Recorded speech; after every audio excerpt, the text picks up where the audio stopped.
All right, hey, and welcome to PoliticOly, Colin Bartlett.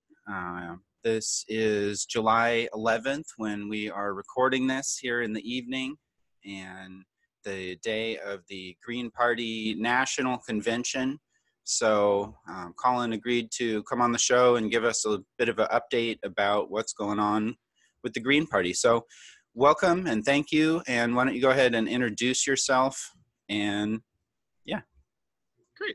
Well, thank you very much for having me. Again, my name is Colin Bartlett. I am a co-owner of a cooperative-run coffee shop in Olympia called Burial Grounds. And I'm also a member of both the local Green Party, the South Sound Greens, and the local Socialist Party USA branch, which is the Puget Sound Socialist Party. I'm a recovering Democrat, as are a lot of us these days. And I've been involved directly in Green Party politics since 2017, locally anyways. I've been involved with the South Sound Green Party since then, starting when I was Renata Rollins' campaign manager. And that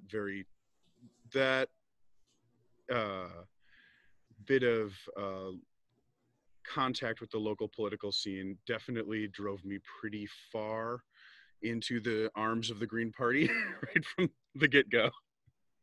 And I've been going hard ever since. That's great. Yeah, do you want to give us a quick update on Burial Grounds, first of all? How is that going? That is recently collectivized, and then obviously the shutdown messed everything up right before you were trying to open your new location. Oh my goodness. So why don't you just give us a quick update? How is that going? Sure. So we became worker owned in January of this year, January 2020. At which point we had to move from our old location, which was right across from the beautiful Olympia Film Society, over to our new location, which is right across from Sylvester Park and kitty corner from Starbucks, which is always exciting. We then spent 3 months building out the new location, and we had to do that all ourselves. So that was a big learning process. My particular job was working with all the various state agencies and learning the degree to which all of those agencies are really built for large for-profit companies that can hire contractors. So yeah, we had to spend a long learning process learning how to do that. Took us about 3 months to get open.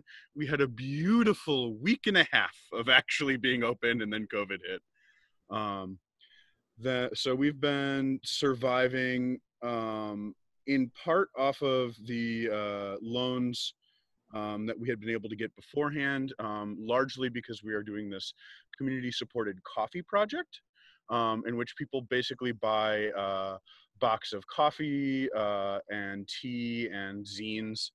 I picked the zines myself. I'm very fond of that. It's a little burial grounds in a box that people get, and people have been wonderful about that. And that's really helped us keep the lights on. Even now that we're open, obviously the business that we get in the shop is vital, but we've still really depended on those community supported coffee boxes to make rent. And as this COVID situation intensifies in Washington, we're definitely, like all businesses, seriously considering like how long can we stay open? When do we have to close again for the safety of everybody? So it's an ongoing process. But I wouldn't be able to do it. None of us would be able to do it if we didn't have 8 other people who were equally invested in it. Being in cooperatives really saved us. Yeah, that's great. I love Burial Grounds. For anyone who hasn't been down there, you all should check it out. And I will link to their webpage so you can find more information about that. Thank you. So when I post this on Sunday. So moving on to the Green Party convention, do you want to tell us a little bit about just like what happened today in a nutshell? Sure thing. So today we voted on our platform for the upcoming year, which you can find on the Green Party website. It's basically a slight amendment from the ones that we've had previously, about with a little bit more emphasis. The part that interested me the most was really getting into some more specifics about what our 10 key values that we have as a party mean when it comes to abolishing the police, and defunding the police, which is very relevant right now, especially in Olympia. We after we talked about that, we had speeches from the various recognized presidential candidates. People who are closely following Green Party politics for some perverse reason will know that there has been a lot of controversy about what is considered a recognized candidate within the Greens. It's a pretty democratic process. You just have to get 100 people from within the Green Party to sign on that you should run for president, and you have to gather $1,000 from, I think it's, I might be wrong on the number of states, but I think it's about 15 states, so that you can show that basically you can run a nationwide effort, that you are someone who has the connections to be able to do that. We had 3 candidates who met those recommendations, or met those qualifications rather. We had Dario Hunter, we had Howie Hawkins, and we had David Rold. Of those people, Howie Hawkins and his running mate Angela Walker ended up getting the nomination. They ran a really aggressive. Surprise. I know, right? We're all shocked. It was actually, not only did they manage to swoop the Green Party nomination, a while back they also managed to swoop the Socialist Party USA nomination. They're trying to run a left unity ticket, and they're both, Angela Walker actually was a vice presidential candidate for the Socialist Party USA in the election previous, so she's very experienced. They both have, I mean, Howie Hawkins was one of the founding members of the Green Party. He was at the original 1984 convention, organizing it. So these are people who have a lot of experience, specifically experience with green leftism, of taking the socialist roots of the Green Party and emphasizing those, rather than the movement that we've seen in a lot of the Green Party, a lot of Green Parties worldwide, especially in Europe, where they tend to sort of just become the Democrats with sunflower gear. We were lucky that, and I will say this, I don't want to be unfair to the other candidates, no one who made the presidential, met presidential requirements could be fairly called that. Dario Hunter ran a very principled eco-socialist campaign. Whatever David Rold is doing, it is not that.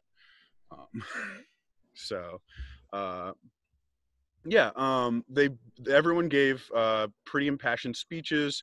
It's been a really heated election. I was expecting it to be very dramatic. If anyone has had any experience with presidential or any actually conventions or just meetings within the Democrats, they know the kind of infighting that you expect when you get to these sorts of very different wings with different visions within the party.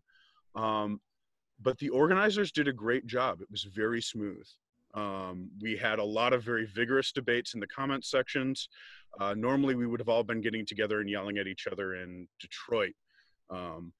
But this year we had to have our convention remotely, and we had it on a series of forums and Zoom talks and big heated email exchanges. I feel like we all got it out of our system before today, so it didn't jam it up too much. We'd all of the different states had run their various elections to select delegates up to this point, and then those delegates were announced, who they were for, how many from each state. Washington State had 3 delegates for Dario Hunter and 2 delegates for Howie Hawkins. I got to be one of those delegates. It was a very, very powerful moment for me. Congrats. That's very cool. Yeah. Uh, and when it was announced, uh, Howie Hawkins had far and away the majority. I think it's pretty much a 60-30 split. So, Awesome. yeah. And let's see, did you attend any of the, or listen in on any of the talks or other meetings beside the presidential nomination piece of it? Yes. We had been discussing some of the aspects of the platform. There's been a bit of a debate as to uh, whether we should abide by the Black Lives Matter call for defunding the police versus a more radical full call for abolition. Um, Hawkins stated that abolition of the police and defunding of the police was not enough, that we needed to have a defunding of the military as well to go along with that, because right now the US military is by and large treated as if they're the cops of the world. Um, and that's not fair to either members of the military or to the people that live under their boot. So um, we had a lot of conversation about that. I got to participate a bit in that. And a large controversy going on uh, because we're so connected with the European Greens in a lot of ways. The European Greens tend to be a little bit more transphobic overall than a lot of parties that you would expect living in as a progressive in America.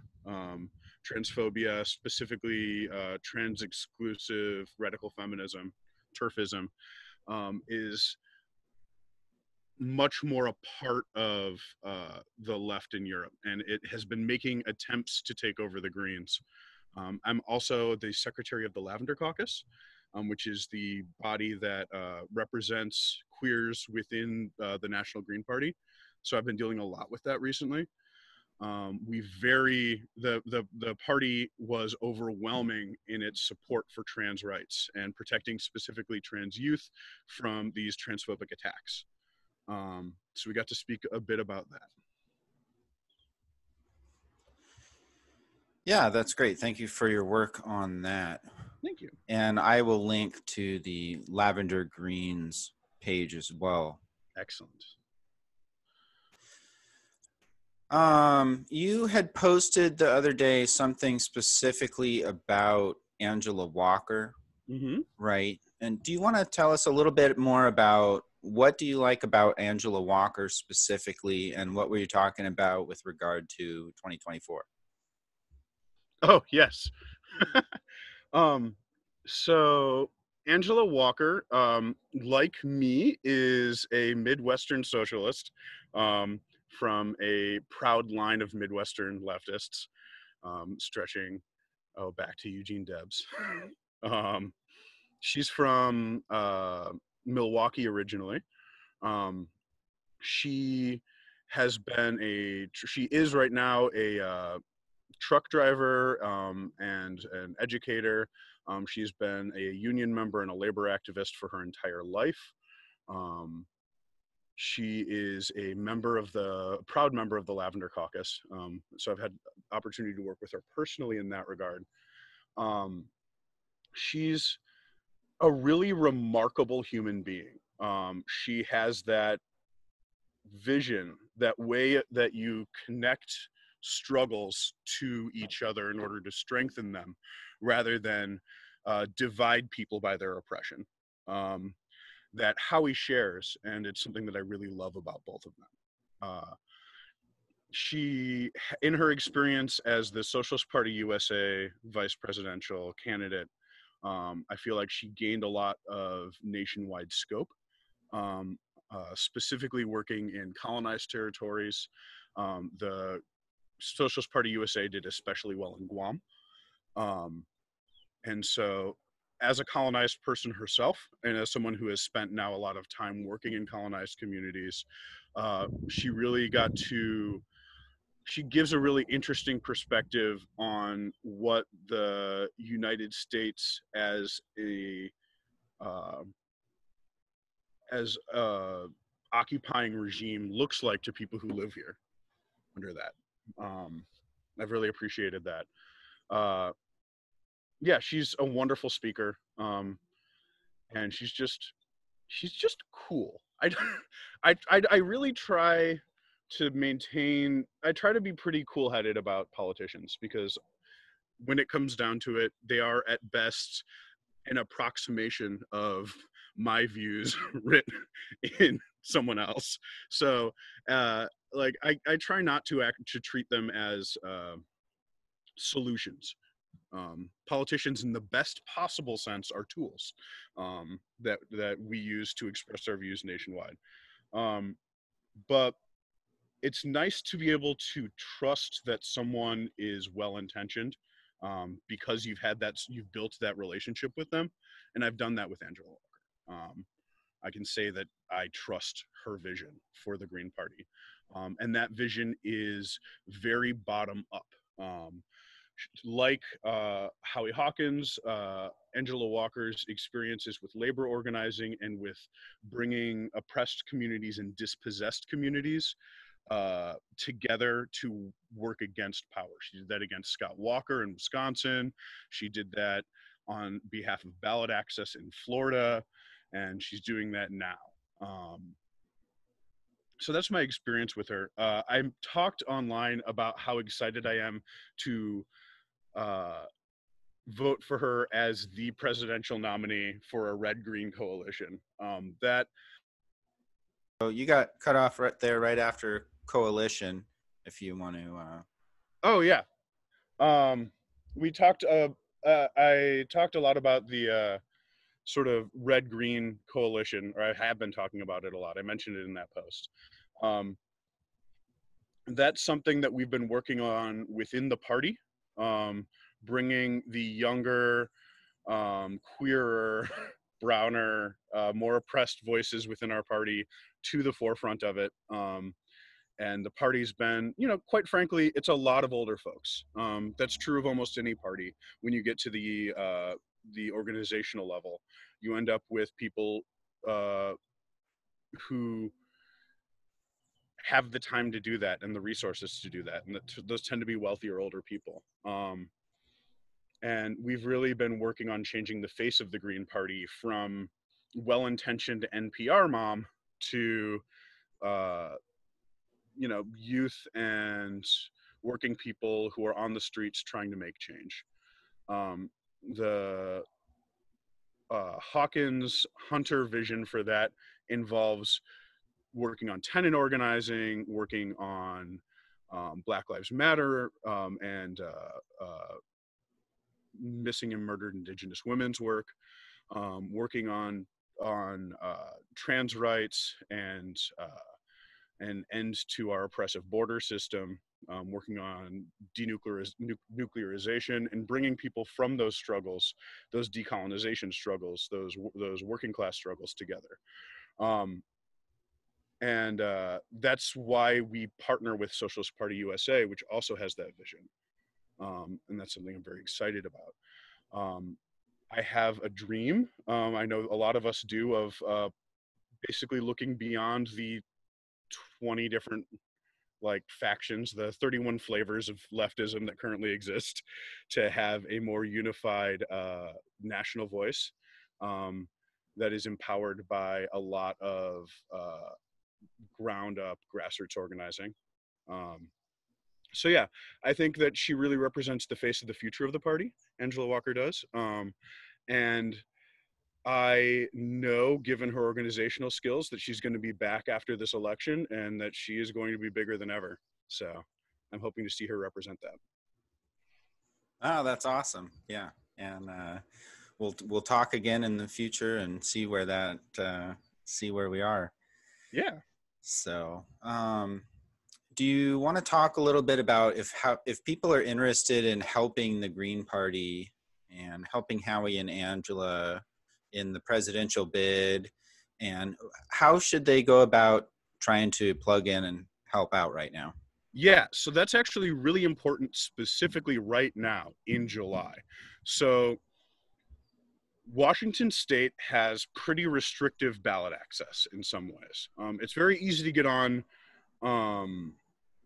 a lot of local races, but when it comes to getting Howie on the presidential ticket, we have to have 1,000 signatures that we have gathered in by the end of July, and we have to. The restrictions are that we have to have 1,000 signatures that we gathered in person at a convention, and obviously that's just completely unfeasible in the age of COVID, but they have refused to change those rules.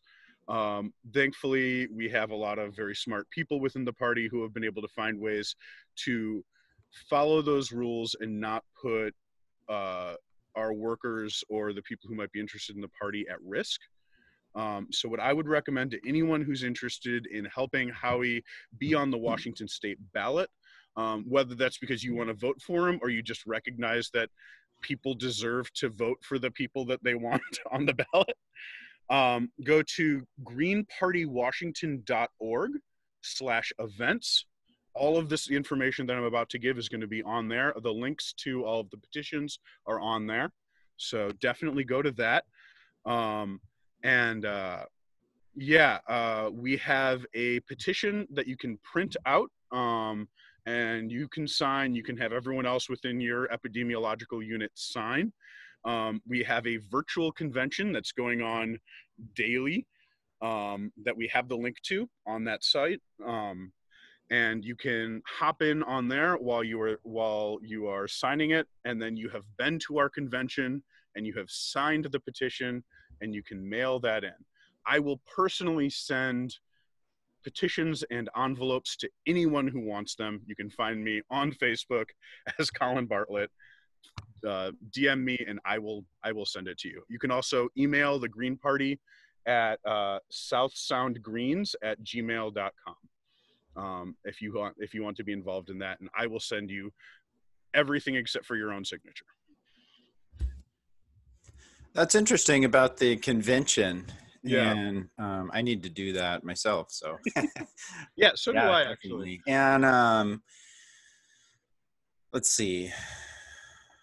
And I'll link to that as well. And it's interesting that that they let the initiative, what was it, 1776 for the affirmative action. They let them do the e-verify online signature process, but they're not doing that in all cases, I guess, huh? And no, that would be pretty handy. Yeah, it's pretty telling. Stuff that they know that they would piss off Democratic voters for, such as the initiative process, they let through. And when it came to candidates earlier this year, they waived all of the requirements that candidates that are local have to follow. So there wasn't the filing fee that you would have to deal with usually, because they didn't want people to go out and gather signatures and get sick. They apparently don't care if people from third parties get sick. They don't care if we are disenfranchised. So I think it really speaks to the ways that Democrats and Republicans work together to try to maintain relevance. Yeah. Your video cut out for a second, but it's back. Okay. All right.